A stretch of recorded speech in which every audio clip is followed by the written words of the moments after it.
शंख है क्या और शंख का धार्मिक महत्व क्या है।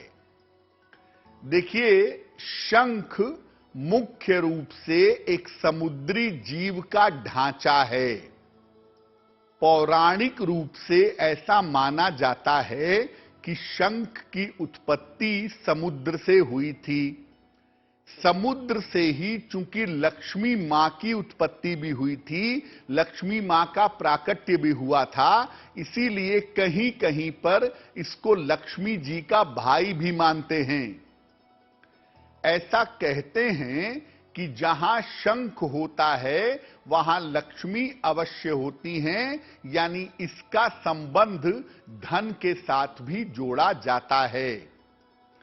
मंगल कार्यों के अवसर पर और धार्मिक उत्सवों में शंख बजाना शुभ माना जाता है।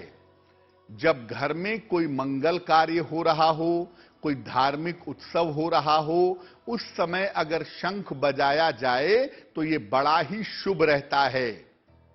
घर में पूजा की वेदी पर शंख की स्थापना की जाती है।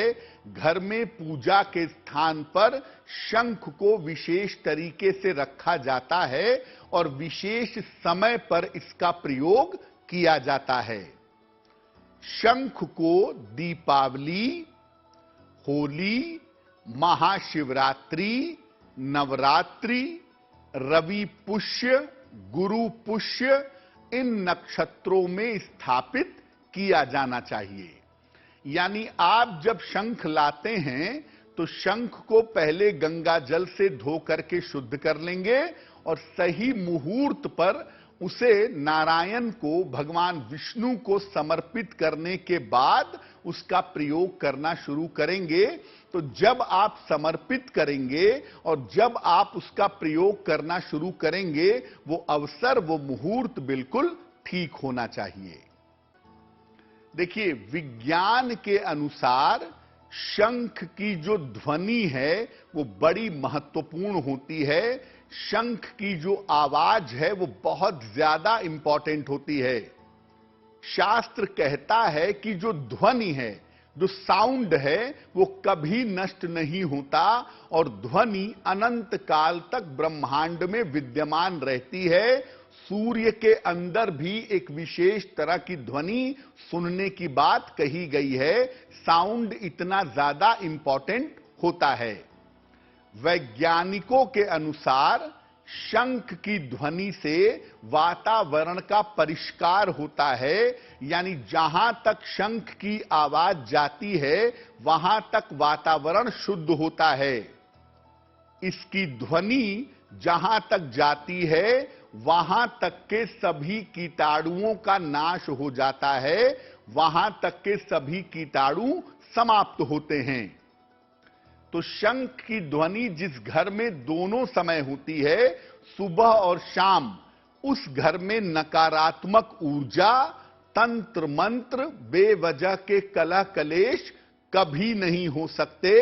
वहां पर तरंगे इतनी शक्तिशाली होती हैं कि उन तरंगों का पूरा फायदा जीवन में व्यक्ति को प्राप्त होता है। शंख में थोड़ा सा चूने का पानी भर करके आप रख दीजिए और इसको थोड़े समय के बाद नॉर्मल पानी में मिलाकर पीजिए। ऐसा करने से कैल्शियम आपके शरीर में बेहतर हो जाएगा। और अगर आप सुबह और शाम शंख बजाएं, थोड़े थोड़े से शुरुआत करें, थोड़ा सा शंख सुबह, थोड़ा सा शाम, फिर धीरे धीरे 2-2 बार, 3-3 बार बढ़ाते जाएं। शंख अगर आप बजाते हैं तो हृदय रोग और फेफड़ों की बीमारियां होने की संभावना कम हो जाती है। और जिन लोगों को अपनी वाणी को शुद्ध करना है, स्पष्ट बोलना है, साफ बोलना है, उन लोगों को शंख बजाना चाहिए। इससे वाणी दोष भी समाप्त होता है।